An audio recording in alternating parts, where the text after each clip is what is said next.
faut ñu xam ne ni ñoom comme ni ma ko waxee keroog s'ils s'organisent pas il faut pas penser que état bi xam nga lu ñu bëgg l'état sénégalais l'état africain mu ngi si benn polémique boo xamante ne bëggul aider kenn du seen doom yi ñooy dawal cak-cak sama genre yi ñooy dawal seen genre yi seen doom yëpp ñu ngi Europe donc seen doom yi ñoom ils préfèrent prendre des millions ils préfèrent maintenir la population dans une précarité pour ñu mun leen diriger gis nañ ko sax ñoom ils sont là à mentir à gauche ngeen baal ma si kaddu gi à gauche à droite il faut pas penser que nañ leen jàppale tant que vous ne vous organisez pas sachez que boo jëlee exemple Deliveroo fii France par exemple France Deliveroo am na benn employeur entreprise bu ko moom yaa ce qu'on appelle l'auto-employeur toute personne ku bëgg a kii Deliveroo da ngay dem boo gisee sa benn instant toutes les préfectures ont vu que étudiant mënoon def auto-employeur maanaam que da ngay dem def sa déclaration nga am sa affaire mais préfecture yi bu ñu constaté ni étudiants yi ils ne travaillent plus ils dépassent le nombre d'heures ñu supprimer lépp léegi étudiant mënatul def auto-entrepreneur toog leen ngeen waxtaan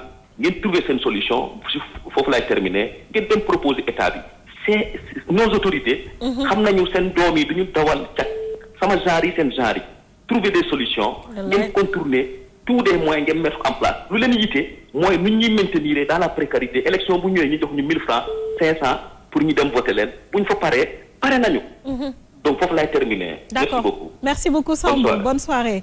Allez, au revoir. 88 628 89 90. Salaamaaleykum. Allô? Allô? Allô? ci jox leen ma keneen 88 628 89 90. Salaamaaleykum. Allô, bonsoir. Allô? d'accord léegi nañu ñëwaat en attendant ñu leen di jëlaat ci serveur yi ñu ñëw ci risques yi nga xam ne livreurs yi dañ koy rencontrer tout le temps parce que ñu ngi wax insécurité et tout mais ñoom itamit dañu nekk nit yoo xam ne ci insécurité totale la ñuy dund chaque fois c'est-à-dire ci tali bi ci kër yi ñuy dem parce que ki ngay livré xamoo ko xamula tu vois fi ngay jëm yéen nit mën na leen woo ne leen diw dama bëgg mu ñëw livré ma benn affaire liñ koy jox déjà moom comme tout à l'heure ni nga expliqué que ni yéen da ngeen di noté ki woo teeg ak fi mu jëm liñ koy jox mën naa am mu nekk loo xam ne daf koy lor parce que gis nañ ci ñoo xam ne ñi ngi ci prison yi te loolu moo leen fa yóbbu. Tout récemment rek am na benn cas bu ñu arrivé. D'ailleurs c'était la dame qui était le GP qui était au Maroc là qu'on a. La sénégalaise. Oui. Voilà ñun dañu xawoon tax ci cas bi parce que bi paquet bi egsee fii après bon ils ont appelé à Tchak-Tchak pour livreur bi livrer paquet bi mais ci côté boobu nag. Je félicite la police sénégalaise ils sont très professionnels et waa octrice ak yooyu noonu et voilà ils ont compris dès le départ que bon ñun on y était pour rien waaw ñun ça nous arrive souvent ça nous arrive très souvent mais toujours derrière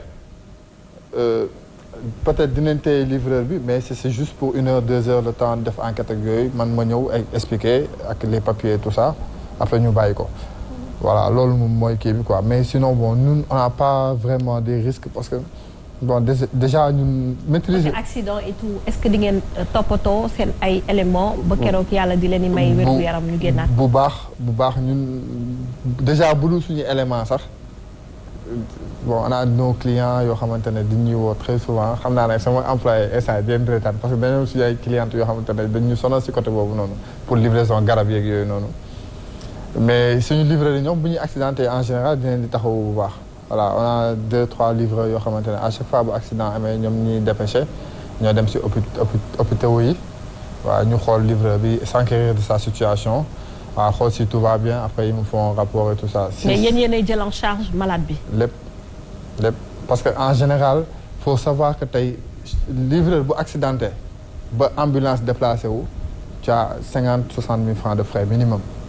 ambulance bu déplacé woo mooy c'est assez critique quoi c'est grave des fois mu def choc yu ndaw jóg taalaan moto bi dem. mais bu taalu moto bi dem rek mooy c'est compliqué.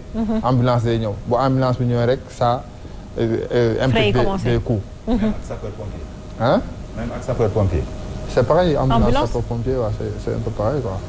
voilà sapeur pompier moom foog c'est pour l'État. ça implique des coûts voilà bu ñu ko yóbboo léegi ci hôpital bi. CTO wala principal voilà après bon ñun ñoo jël en charge parce que tey au-delà de le fait que mu nekk sa employé wala yooyu dafa am loo xamante ne foog nga nekk nit pour mun ko def parce que tey nit ki ngay fay 100 000 francs wala yooyu nga bëgg a dagg 60 000 ba 65 000 francs si salaire am même bu fekkee tey am na CMU wala am na yeneen institution yi nga xamante ni ñu ngi siy jàpp mais ñoom du ñu jël totalité wu coût yi waaw des fois mu compliqué man am naa fi livreur bu fi accidenté presque est-ce que fay ñu ay 300 et quelques mille. voilà ak yeneen ak yeneen. waaw mais loolu ñun ñoo siy jàpp et ñooy xam ni voilà. c'est normal. voilà ñun ñoo tax affaire bi am et que. suñu employé la ñoo siy jàpp mais li Safia di wax paquet suspect yéen doo leen ko xam kon. non parce que tey dafa am benn confidentialité boo xamante ne mooy dolli si professionnalisme. voilà parce que tey man yow am munoo ma jox paquet. mooy xool di nekk si paquet bi. kon man mun naa tëdd sama kër jox la 140. nga ko nangu sax. non jox la kilo cocaïne bu bari na la délivrer ma ko Kaolack day dem. waaw dafay dem. parce que ñoom amuñu droit ubbi li nekk si biir. oui mais comme je disais tey bu fekkee yow da nga woote sama bureau. waaw nga ne ma yónnee ma benn livreur pour mu livrer ma benn paquet mu livrer benn paquet. Prosper man damay noter paquet bi si benn jóge. lii mooy numéro téléphone ak lii mooy numéro téléphone. mi ngi jëm si Prosper Kaolack numéro téléphone. mooy li ma doon wax sànq policiers ils sont très. s'il y a un souci dinañ xam ci fan la jóge fan lay dem. kii moo woote te fii la jëm. et en général ñoom auparavant sax dinañ xam ni y a quelque chose qui se prépare et ñoom xam nañ lépp. xam nañ lépp bu fekkee ki nga ku ñu jàppul rek dañ laa bàyyi ci biir. ki nga xam ne day livré bokkul fenn ma jox ko sama paquet na ko yóbbul ma Kaolack. moo tax ñu leen di tëj dañ leen di tëj ñoom lu ci bëri. ñu ci bëri ñu ngi ci prison bi te loolu mooy seen problème. dernier cas bi enquête dinañ xam ne amul benn link ak yow mi doon livré. dernier cas bi nga xamante balaa enquête bi parce que aujourd'hui la communication est telle que man en tant que livreur su ma ci nekkee complice d'un iota buñ ko retracé rek dañuy xam ne man mii duma simple livreur. comme noonu la ñuy ubbee enquête xam ne benn kat li muy jox Prosper monsieur Aw mi kat wax dëgg yàlla il ne faisait que son job. parce que loolu moo tax ñuy ubbi enquête d'ailleurs. sinon kenn du liggéey. parce que aussi mënuloo buntu boo taxaw ñu jox la colis nga dajji colis bi escorté waat doog a dem. d'accord soo amee ñu nekk ci ligne bi nañ leen jël comme ça ñu mën a jeexal waaw Yaya. comme ñoom ñu ngi ko waxee. moom peut-être ñoom noonu dañuy def. waaw yéen nag loo leen def yéen professionnels yi waaw. honnêtement. on demande ce qu'il y a dans le paquet d'abord. vous ne faites que demander. non dañ koy xool dañuy xool lan moo nekk ci paquet bi. vous ouvrez. oui devant. par exemple si je vous donne benn enveloppe boo xam ne dama ko collé et tout. jox la ko da nga koy jox ma ñëw ci yow nga jox ma enveloppe. dama lay naan madame lan moo nekk ci enveloppe bi. ma ne la nangam moo ci nekk. ma lan mooy mais est-ce que mën naa ko xool. man la déedéet bu ko ubbi. comment tu fais il faut ñu xool ko sinon duñ ko mën a transporter. d'accord. parce que duñ jël risque boobu honnêtement. ok c'est bien.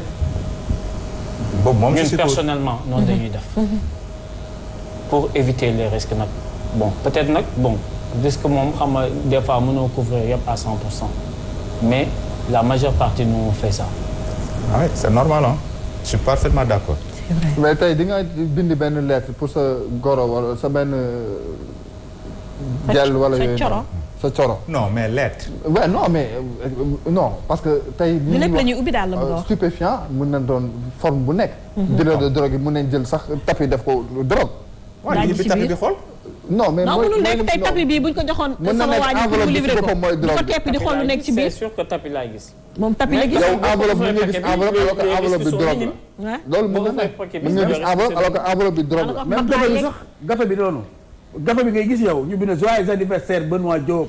loolu laa expliqué fekk ci suuf dañ la suuf yaa maa lañ ko lal ba mu fees. mais yow boo ubbee nii a priori gâteau rek ngay gis loolu am na ci métier yëpp ah. c'est comme nous les transitaires. mais li nit ñi la jox document nga nekk ci di tëyëx ba war a génn conteneur ñu visite ko gis mu am drogue yow la ñaan jëkk ciix d'abord le déclarant. li ñu yow wax la yëpp njëkk a jàpp d'abord. doo ko remonté nag maintenant fan la jógee ak ban dëkk la jógee. mais yow tu es le premier. avant ñuy remonté daal li Yaya wax laa ànd. mais gâteau. da ngay délivrer dara nañ ko mais mënoo ubbi lépp. mais dafa si defal ndànk sañu jigéen boobu ñu jàppoon fële. waaw mu tudd Maroc xaw ma. loolu GP la loolu beneen affaire la. mais moom GP mais ñoom dañuy ibbi léegi. waaw loolu c'est normal. c'est normal. waaw mais fii tamit Sénégal ñëpp xam nañu actuellement le pays comment ça marche gars yi dañu infiltrer li Yaya wax laa ànd kuy délivrer am société neel kii bi wala lan moo si nekk ngeen bind ba pare boo leen mënee am suspect ngeen ne ko nañu ibbi xool. waaw su boobaa beneen affaire lay demee moom laa lay expliquer pour ñëw ci insécurité bi mu doon wax les livreurs sont exposés sur tous les plans. parfaitement. mais est-ce que benn xam nga ne période nawet la livreur di gën a sonn. parce que ñoom ñii raar nañu si joxe ay kooku ay nu mu tuddati. ay combinaison pour anti-pluie la xaw ma. boo dañ koy jënd sax. non si non j'ai dit raar na ci ñi koy def. mais taw sax mënuñu délivrer. si. si des fois livraison benn c'est 7 jours H24 la. mais naka ngay délivrer ay añ ak yenn affaires yi. non pas añ. bu dul daal fu inondé. waaw ñun dañuy dóor waar. xanaa mu inondé ñu def ba tali bi mu inondé ñu def demi tour. xool da ngeen di livrer le soir. H24 chaque jour. mais bu fekkee des risques à gars yi koy dawal. mais le gars qui conduit ça yéen a ngi koy fay ay risques. mais risque Sénégal non gis nga benn en fait dès le départ départ bi expliqué wu ma man démb laa mujj livré démb.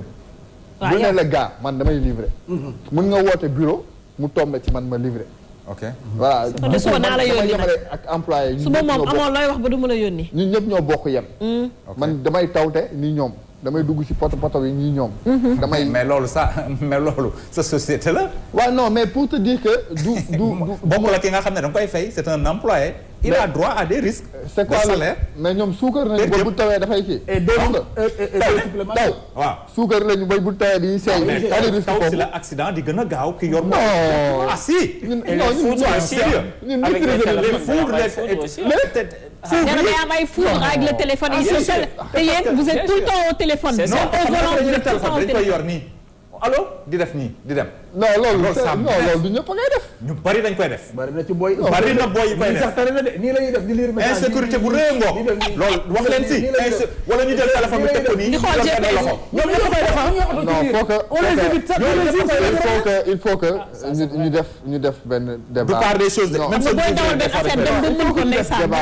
faut pas que tey ñuy wax ci ay détails yoo xamante loolu du détail. non détail la. non c'est pas du détail mon frère. détail la. on voit ça sur la route chaque jour nga ñu ne détail la. non mais détail la loolu. pourquoi détail la. parce que loolu du li nga xamante ne mooy li tax tey ñu toog fii. si. waaw insécurité mooy ay agression ak yooyu. ay foudre ak yooyu ay taw ay risque nañu bàyyi foudre beeg taw loolu nañu bàyyi foudre beeg taw léegi nañ jël booy yi délivré xaw ma si yéen def si am yor seen téléphone nii di dawal munoo yor téléphone di dawal moto. ñun kaa ma wax la loolu lan moo koy indi. lan la koy indi. ñaar moo koy indi. ok li koy njëkk a indi xam mooy lan. mooy ñàkk xam dëkk bi boo nekkul livré bu baax. man xamante wuñ ñu ngi doo gisante. waaw man boo ma waxee foo dëkk. à 98% mun naa la wax sa couleuru kër wala couleuru kër bi nga tax. man su ma la waxoon foo dëkk tu ne pourras pas venir. tu ne pourras pas venir. su ma la waxoon fi ma dëkk tu ne pourras pas venir premier jour. fii ci Dakar. Dakar. Cheikh nga ni à ñaata pour cent. boo ko weesoo jox ma sa téléphone ma ne la dévriller ça c'est moi Liberté extension. na wàcc. déggoo li ma la wax de. pourcentage na wàcc. moom yaa fan nga dëkk. Liberté extension. Liberté extension bi. waaw non waxuma leen ko bul dox Liberté extension. lu tax parce que Liberté extension fii laa ko teg. du dëkk waaw d'accord fan nga dëkk Liberté ñi ko tabax sax dañ koy ñëw di réer. non man mënuma man boo ma waxee fi nga dëkk Liberté extension. non couleur këram. ma waxu couleur këram. non en fait bon. Cheikh tu es un chef d'entreprise. mais c'est grave bu fekkee ma toog ne loolu bokkul c'est insécurité. tu me fais peur. non mais booy yor téléphone di dawal di délivrer c'est dangereux. moom laa lay expliquer ak ñi koy def. mais ñëpp a koy def presque. non mais bu ne ñëpp a koy def presque. du ma ne ñëpp mais dama ne presque. ñi koy def proche gis nga ko man gis na chaque fois tu vois ça. mais bokkuma si bu ma si boole ko. non waxuma yow bokk na si. on te met dans la sauce. non mais dañ lay pas boole sauce. ah si parce que yéenay délivré. pourquoi yéenay délivré Cheikh. non mais bu tey bu ñu nee tey. ah sa waa société bi ko def. sa waa société bi ko def. ah on te met dans la ok c'est il bon. parle de sa société c'est-à-dire. moom société am la wax peut-être ay écouteurs la ñuy takk wala leneen. mais yor nañ yaa ma ne yow yaa toog fi léegi ne lu tax ñu koy def parce que xamuñu fu ñu jëm. mais moo la laa lay expliquer nag. kon seen gars yi fépp lañ xam. si ngay wuy téléphone ñu lay teg taloo mais fekk. ñun li ñuy dispatché. ñun on a une manière de dispatcher boo xamante ne. ku ci nekk day am koñ boo miin dëgg la. merci beaucoup. localisation lu muy jëriñ léegi. foofu day la fekk am nga am na connexion nag arrêté. mais moom laa la wax sànq man mi ngi nii te c'est téléchargeable. àdduna ñi ñuy seetaan boo duggee Apple Store wala Android nga tapé cak-cak wala cak-cak driver. da nga koy téléchargé. mais benn ñi seen moto yi dafa am tableau de bord boo xam ne dafay génne localisation si téléphone bi la ñuy yor ni di xool localisation fa la ñuy non xool ba yegg. mais je veux dire que yow nga jox ko localisation. dala koy tracer d'abord avant le départ. non benn fii boo man boo ma nee nañ dem Colobane xam naa nan laay def ba yegg Colobane bu ma yeggee ba Colobane nag ma xool localisé na benn mi ngi fii même boo départ xoolaat mooy soo ñëwee à peut-être 100 mètres ou 200 mètres de chez benn. même boo départ dañuy ñëw ba yegg si tali bi ne nii téléphone bi te ñu ngi doxal. même yow ñu siy droité bariwul. donc je veux dire même localisation. boo départ tu as tes écouteurs da lay naan tourne à gauche tourne à droite. et comme je te dis quand c'est un livreur professionnel. boo ko joxee adresse bi à 98%. xam na ban koñ la bu ñëwee ba si koñ bi daal lan moo koy jaaxal ndax kër bii la wala kër ba la ban étage wala yooyu. Cheikh moom laa lay expliqué man loolu li nga wax d'accord naa pour sa société. waaw mais man li may gis si tali bi. dama koy souligner fii si télé bi pour mu dal. mais des problèmes y en aura tout le temps même. donc su ñuy wax insécurité dama siy boole loolu. mais des fois des livreurs yor seen téléphone. noonu la ñuy tëlee nit ñi di dawal di damay tiit. c'est un frère bugguma dara jot ko. tout à fait donc loolu su ko mënee bàyyi nañ ko bàyyi. dañ leen éviter même ñun dañ leen éviter. maintenant insécurité bi. mooy yenn livreurs yi jël xale yi dañ leen di fay. ñuy jël xale yi école di leen yóbbu ñu ñibbi si kanam la ñuy tegal xale bi man de yor seen casque ñoom du xale bi du sol casque. j'ai une flotte de moto. j'ai lancé Cak Cak School Drop il y a pas longtemps. Cak Cak School Drop mais ak véhicule laa koy defee. j'ai un client qui est là fii. ak véhicule ak véhicule laa koy defee am na ñu koy defee je prends pas d'engagement. di jël xale. di ko teg ci scooter wala ci moto. c'est pas responsable dama wax ne ñooñu di transporter nit c'est des livreurs sànq loolu nga wax. mais am na ci attention ñun gis nañ ko. non loolu. léegi nañu jël kii après ma ñëwaat ci leen. yéen livreurs yi nga xam ne da ngeen transporter ay nit salaamaaleykum. allo salaamaaleykum. sëñ bi noo def waaye yaa ngi ci jàmm. ça va sant yàlla bu baax maa ngi leen ziar. ñu ngi dellu ziar. man la Abdallah livreur. dégluñu la bu baax. ma ne man la Abdallah livreur. yow la Abdallah livreur. ok bon maa ngi vice-président livreur Sénégal. s'il vous plaît on a passé le son. nga ne yow yaay. président vice-président. ah vice-président. son bi foorul de dégguñu ko bu baax fii s'il vous plaît.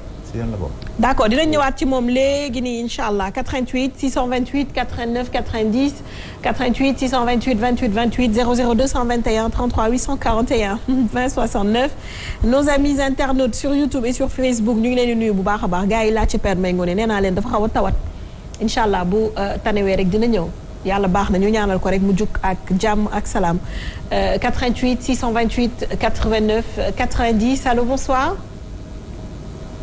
Allô? Allô? Allô? Oui. Allô, oui. Madame, vous allez bien? Oui, ça va, alhamdulilah. Alhamdulilah, ñu ngi lay déglu. waaw kay maa ngi lay bu baax. ñu ngi lay fay. di rafetlu vraiment seen waxtaan bi am na solo. Merci beaucoup. da ngeen invité nag sama doom sama xarit muy Yaya. D'accord.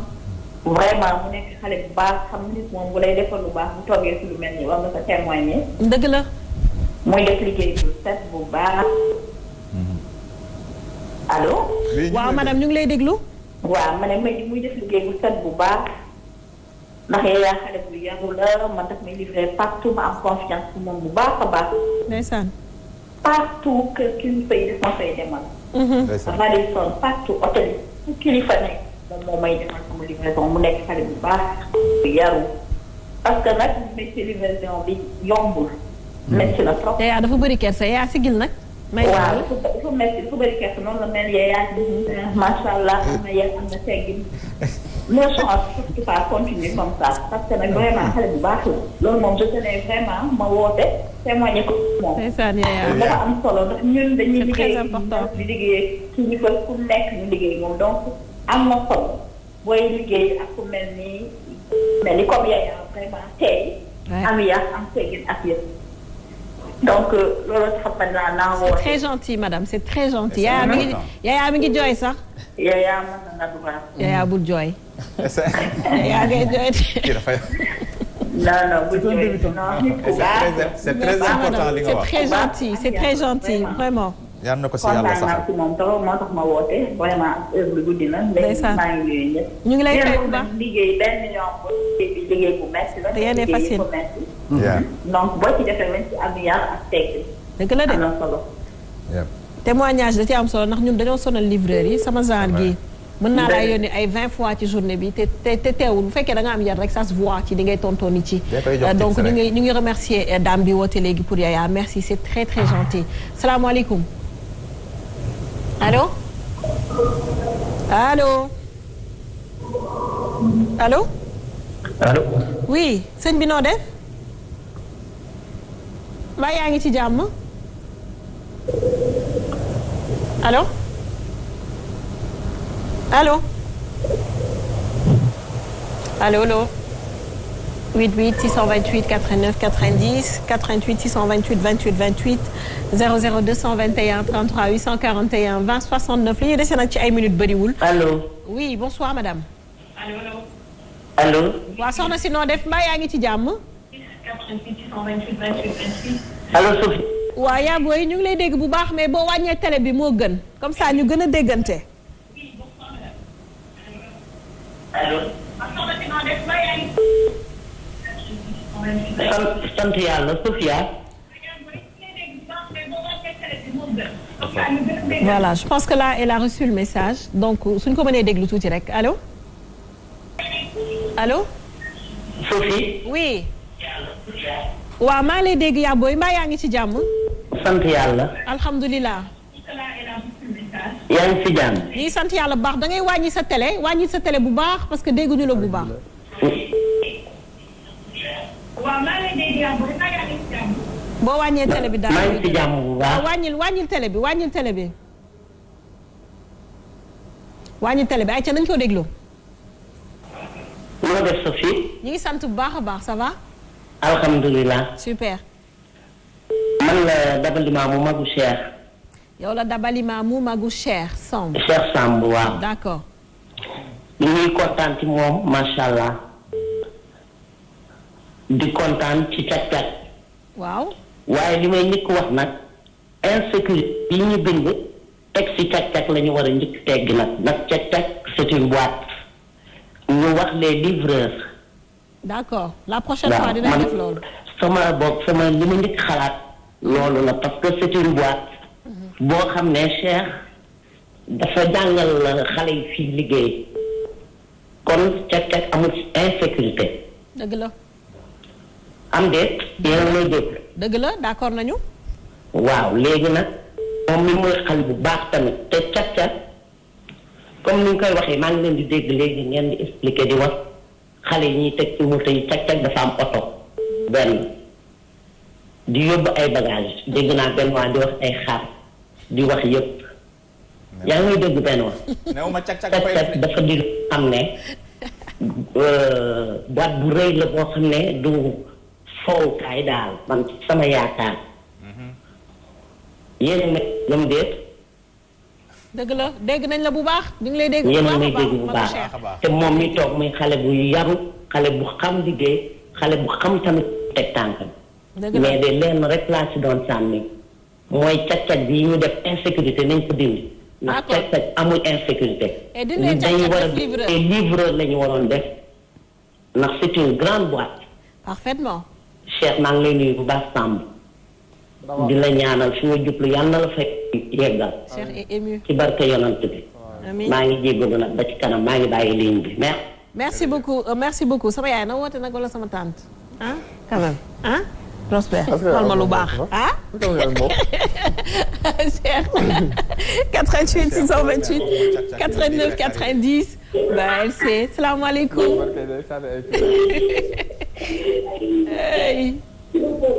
Allô. Allô. Allô. oui. ça va soxna si. ça va très bien sëñ bi mbaa yow yaa ngi. mais man dafa yàgg si ligne bi. dégguma. mu ne dafa yàgg si ligne bi. waaw dafa am ñu nekkoon sa kanam. ah d'accord. dëgg la. léegi dinaa mën a dugg. yaa ngi ci biir dugg nga instant yi kay moom. allo. dugg nga yaa ngi si biir yaa ngi ci digg émission bi fi mu ne nii yow rek la ñuy déglu. waaw d'accord donc man la Uba. yow la kan Uba. Uba. Uba man la dibiteri Uba. ah waaw kay ñu ngi lay déglu. waaw voilà donc man dama bokk ci système bi. bu baax sax. dama bokk ci système bu baax moo tax ma bëggoon dugg. d'accord.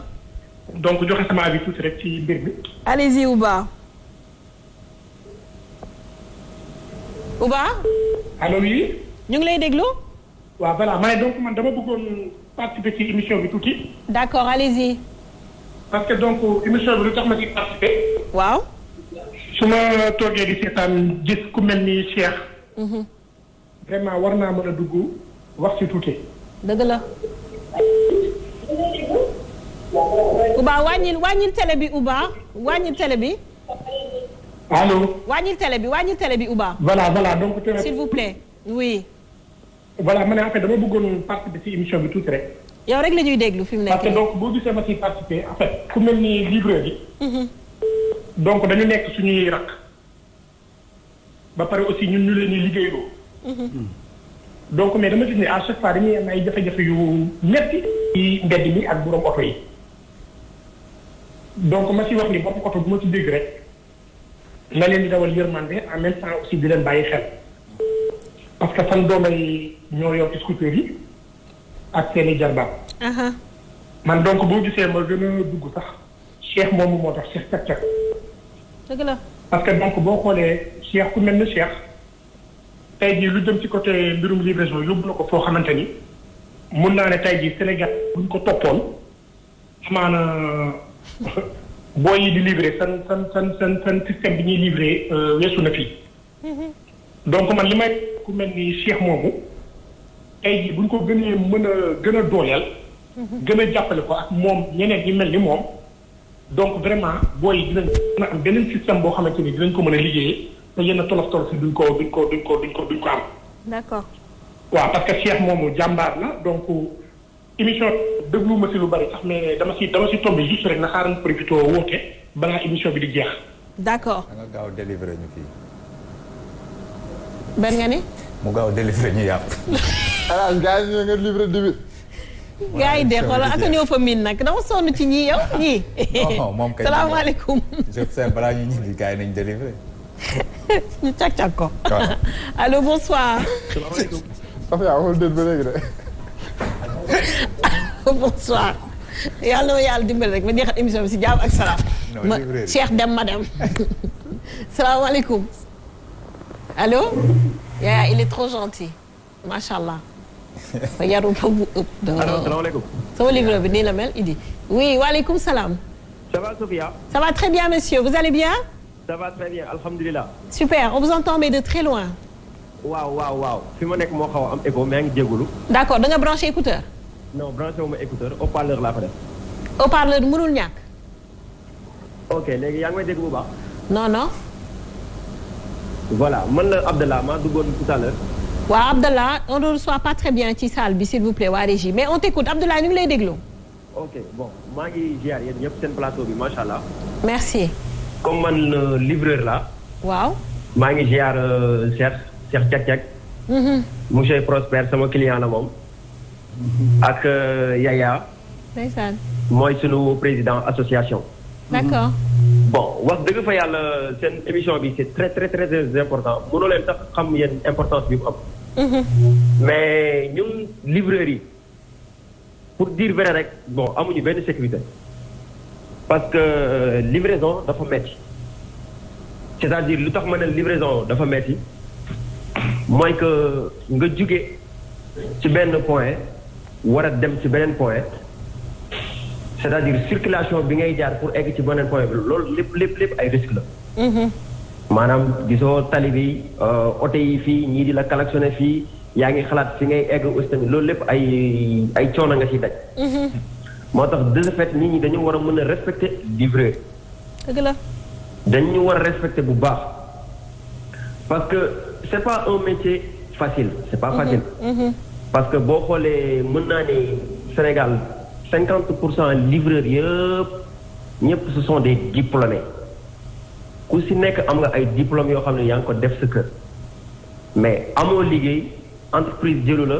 nga kuloo dajale 2000 francs 3000 francs ba xëy jënd sa benn moto pour dem def livraison. pour subvenir les besoins de ta famille. kon c'est pas un métier facile. parfaitement. donc yow mi nga xam ne yow yaa toog woote benn entreprise ou bien nga woo benn livreur parce que livreur yi bëri yi nga gis ci entreprise yi lañ leen xamee.